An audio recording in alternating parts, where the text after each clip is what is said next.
Magandang araw po sa inyo lahat mga viewers. Ako po si Rebecca Mendoza. Ako po muli magsasagot ng mga 10 mga katanungan. Meron po ko ditong hinandang props. Itong props na ito ay naglalaman po ng mga 10 mga tanong. Ang gagawin ko po dito ay bumunutin ko po ito pa isa-isa. Babasahin ko po ang mga tanong at ito po ay sasagutan ko hanggang sa makumpleto ko po ang lahat ng mga 10 tanong na ito. Ito po ay matagal ko na po itong inipon sa aking notebook. Ako po ang lahat na nag-effort na mag-search at magsagot ng mga tanong na ito. Anyway, ito po ay pang 39 videos ko na po ito sa Q&A at ngayon po ay magsisimula na po ako.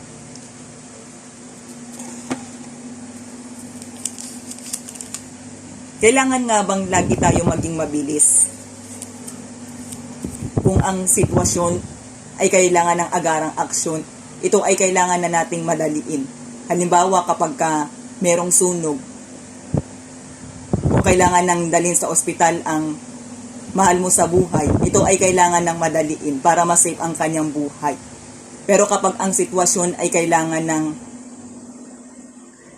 pagpaplano, ay hindi ito kailangan madaliin. Bagkus ito ay kailangan pag-isipan ng mabuti para ito ay hindi pumalpak. Sa makatuwid, depende ito sa sitwasyon o anumang gagawin.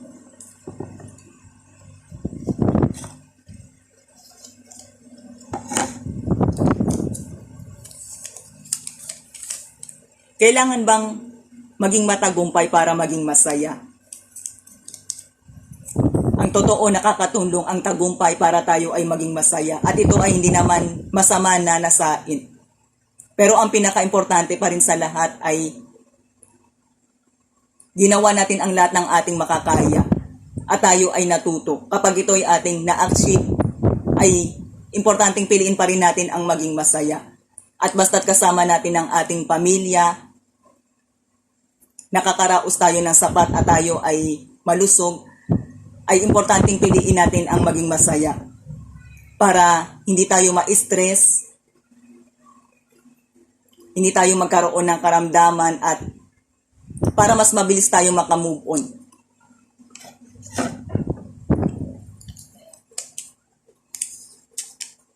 Kailangan bang lagi natin pipiliin kung ano ang madali?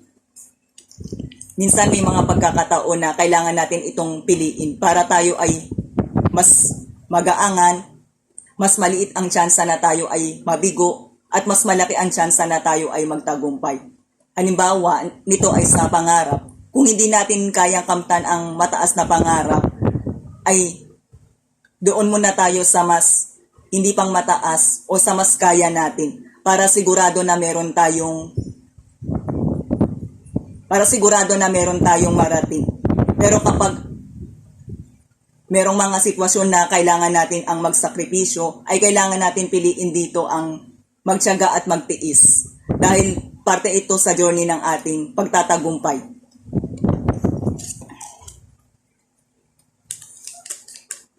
Kung isa kang magulang, ibibigay mo ba ang lahat ng hingi ng iyong anak? Kung ang kanyang hihingin ay makakabuti at ito ay kaya kong ibigay, ito ay ibibigay ko. Sa makatuwid, bilang isang magulang ay isasang-alang-alang ko rin kung ano ang ibibigay ko sa aking anak. Basta't doon ako sa makakabuti para sa kanya at kung hanggang saan ang kaya kong ibigay.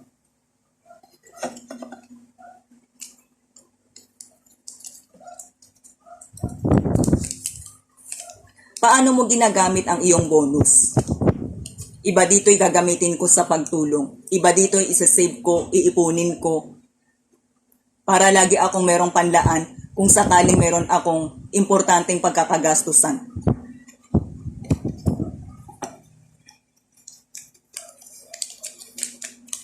Masarap bang mabuhay kung palaging may limitasyon? Kung ito ay sa disiplina natin gagamitin, ito ay mabuti. Dahil ang disiplina ay kailangan ng merong limitasyon. At mabuti ito para masanay tayo sa time management, makagawian natin gumawa ng tama.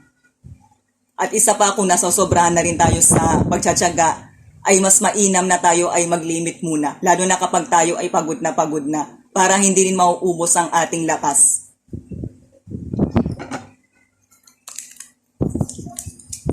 Kailan mo nararamdaman ng excitement o tuwa? Kapag nakakarinig ako ng mga good news at kapag na-confirm ko yung resulta ng aking pagtatagumpay.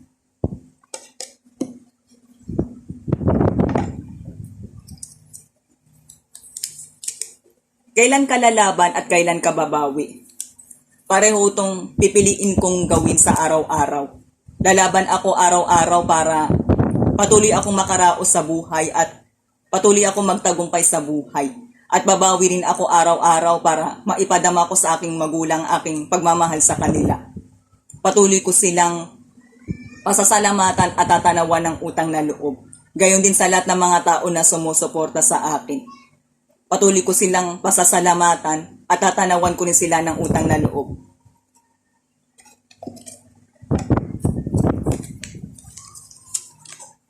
Paano ba magiging praktikal sa pagkatuto sa pera at sa oras? Sa pagkatuto ay kailangan lagi tayong nagbabasa, lagi tayong nakikinig, lagi tayong nagmamasid sa kapaligiran. At higit sa lahat ay lagi tayong nagdadasal. Sa pera ay kailangan ay ugaliin natin magtipid ng tama.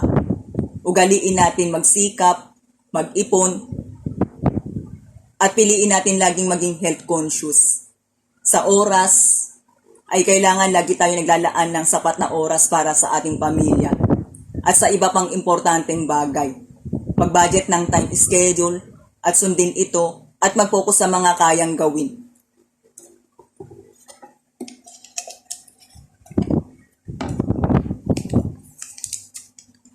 Kung papipiliin ka, pipiliin mo bang hindi makaranas ng failure?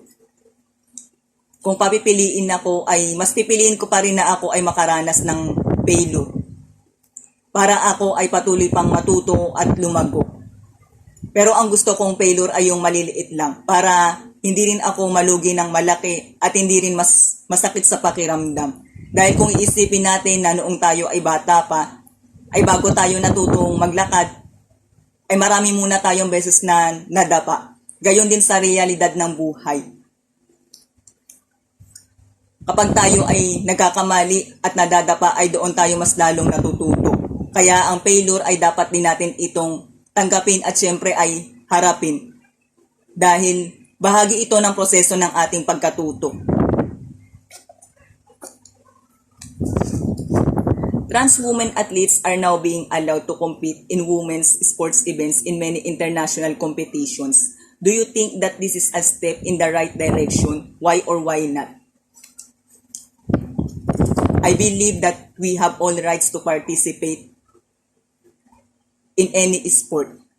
So for me, there is nothing wrong if we allow trans women to compete in any sport as long as they have really skilled in that kind of sport. And for me, it is right to encourage them. As long as na ito ay gusto nila at syempre, ito ay angkop sa kanilang kakayahan at ito ay hindi malaking kabawasan para sa kanila. Bagkus nakakatulong pa nga ito para sila ay magtagumpay at merong marating sa buhay. At makakatulong din ito para sila ay makatulong din para sa bansa. And for me, and I believe that we have all the rights to show what the strength and beauty what God has given to us. And for me, it is better important to appreciate what our strengths and talent that God has given unto us. And also, it is important that we should learn to accept or to appreciate the talents of others. So for me, we must allow that trans woman or trans man to compete in any sport as long as they have really skilled in that kind of sport.